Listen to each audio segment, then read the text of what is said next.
everybody, welcome to the Sheriff Lockback build-out, the SLB 258.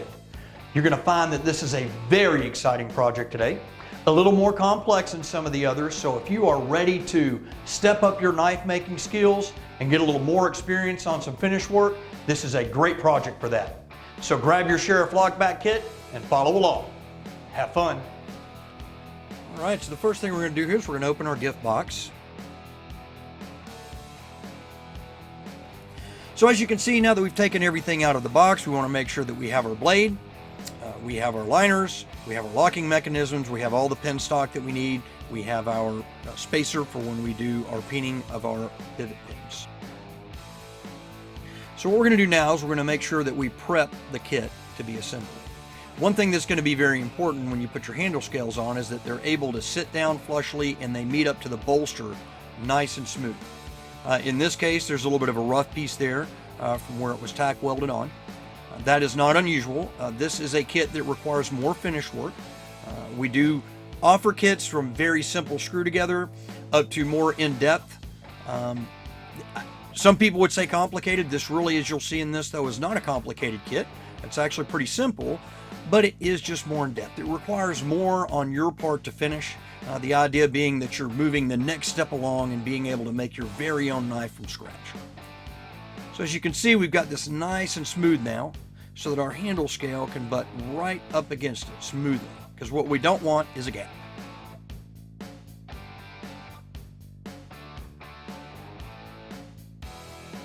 And you'll just keep working it until you get it like you want. Now be sure that you don't take off too much, because if you do, then all of a sudden you've got a lopsided kit. So your knife will be lopsided, right? The handle material will go up further on one side than the other. So now we are going to tape our handle scale to our liner. Make sure that you've got meat hanging off all three sides and that it is butted up flush against the bolster.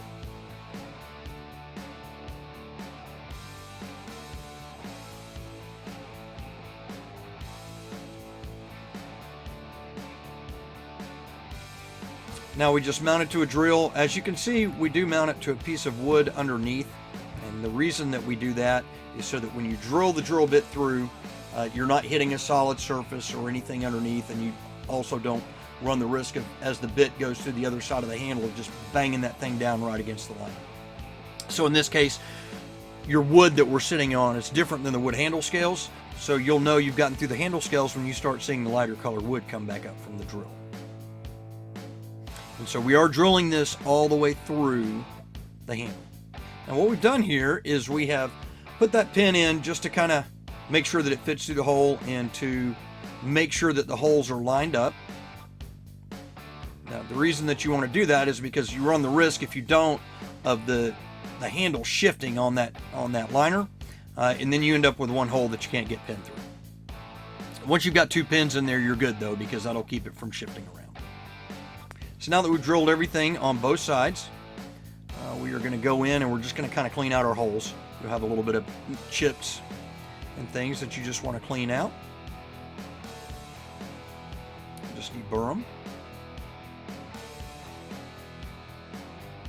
Now that we've deburred, we're just going to sand them down a little bit, make sure that we get all the bits and pieces off, wipe them down, make sure the handle scale is good and clean. Make sure that your liner is good and clean.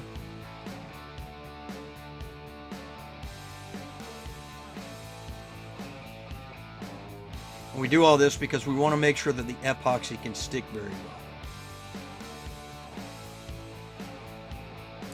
Very important on this step, make sure that you put your epoxy on the correct side of the handle scale. If you don't, guess what? It won't fit, won't go on right.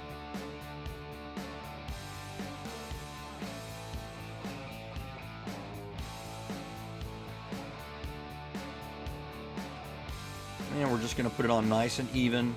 Make sure that you cover every bit of the scale.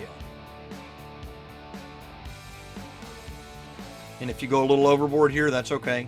We're gonna be sanding this down anyway, so it won't be a big deal. And don't forget, at the top of your handle scale there where it's going to meet up with the bolster, be sure and put your epoxy there as well.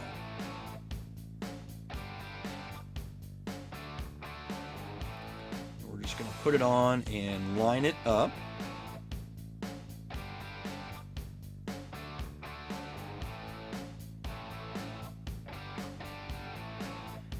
And you can put one pin through, you can put a couple of pins through, whatever makes you comfortable. Just make sure that you've got enough in there so that your holes are lined up perfectly before you clamp the scale on. Because if they're not, and you come back, it's too late.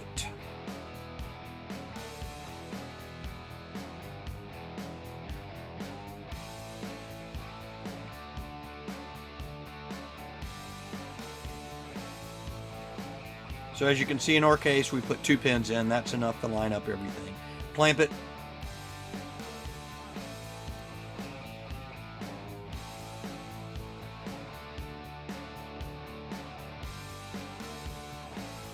Now what we're doing here is we are peening our pins.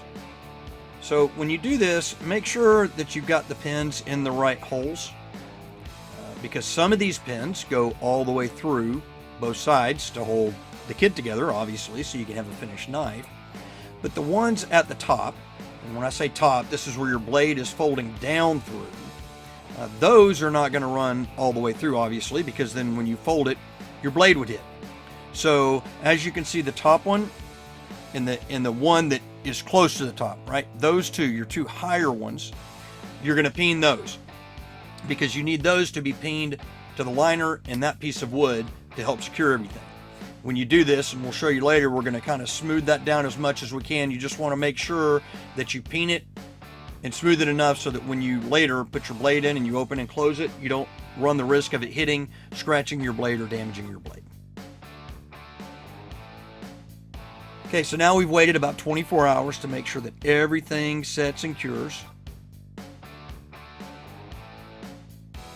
And we are just going to start by piecing together our lock. Also, all these pins are not the exact same size, so make sure that you're using the right pin for the right hole here.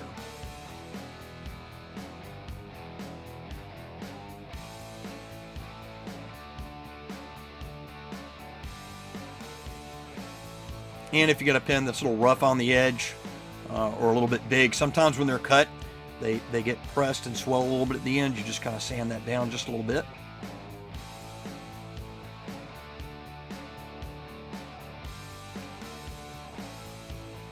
And then let's put the other part of our lock mechanism in here.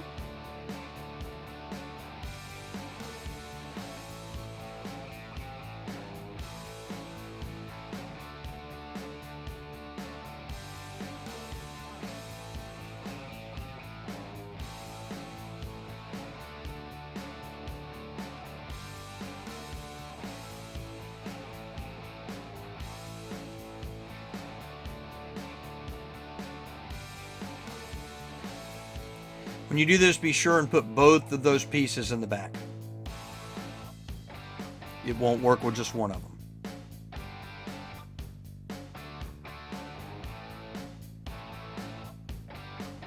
And this part's where it gets a little bit tricky, but just try and line up all of your pins, get everything lined in the hole. At this point, as you're doing this, the only 2 holes that you will not have something in will be the thong hole and the pivot hole for the blade. And then we'll set it all down together. At this point, you can kind of check your lock, push on that top right there, make sure that you got that springiness.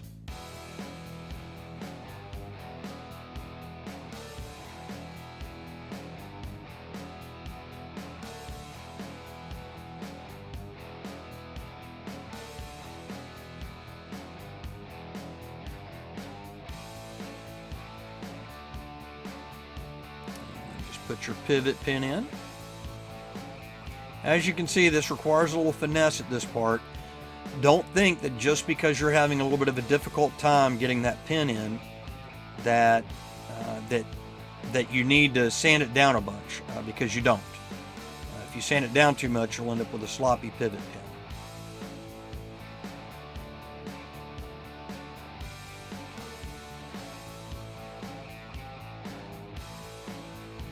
Okay, so once we've got that in, and everything feels like it's supposed to be.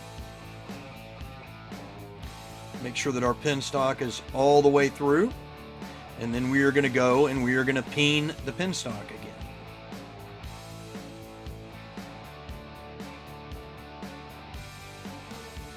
So now what we're going to do, that we've got the kit pieced together and all the pins through, these back two pins, we're going to go ahead and peen them.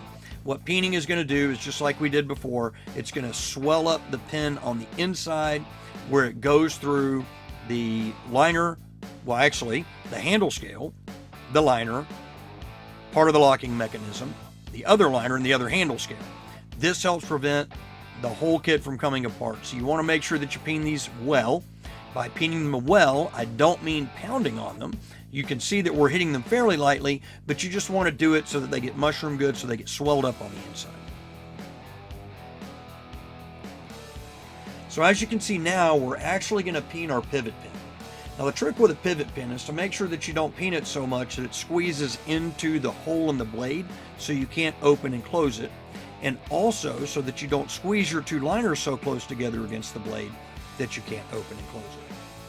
What we're going to do to help prevent this is we're going to take that piece of foil that we were talking about and we're going to put it in there, and that is going to provide us just a little bit of space. That prevents us from peening that pin so that the liner squeeze all the way against the blade.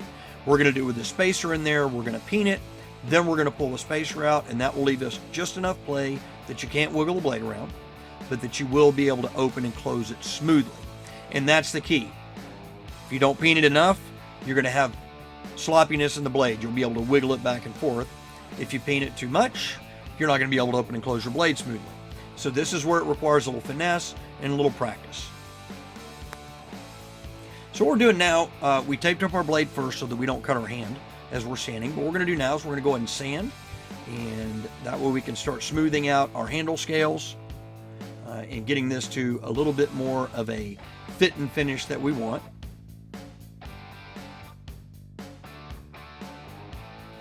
Sanding is a very important step in the build out of any knife kit. It's important to have multiple grits of sandpaper or sanding belts or sanding disc, whatever your choice is. Fortunately, over at knifekits.com, we have the sanders, we have the sanding belts, and if you choose not to use power equipment, we also have sandpaper so that you can do it all by hand. We have it in all of the grits that you need, from your very rough finish work all the way down to the final finish. All you got to do is click the link right here, and it'll take you directly to the sanding category. Now, as you can see, we're just getting this down to the way that you like it. If you want it squared off, you can. If you want it kind of rounded, you can. As you get closer to where you want the final product to be, you're going to go to a finer grit sanding belt. But you're going to be sanding on the handle scales as well as the liner, as well as the bolsters. Remember, I told you the bolsters were rough finish so that you could finish them out. So you'll be able to see that when you're completely done, even that pin that you peened into the bolster is going to be very unnoticeable if you can see it at all.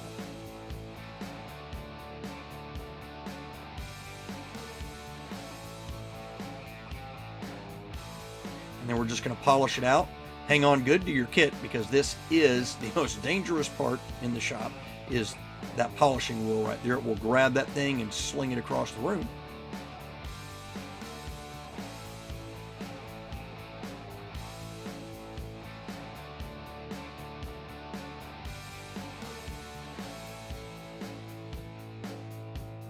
Certainly hope you've enjoyed our kit build out today. If you did, please click the like button. Also, if you didn't get to build it with us today and you'd like to build one of your own, click the link right here and it'll take you to the website so that you can get one for yourself. When you build it, please be sure and send us pictures. We love to see what our customers can do. And don't forget, click the subscribe button to be notified of all of our future videos. Thanks again for stopping by.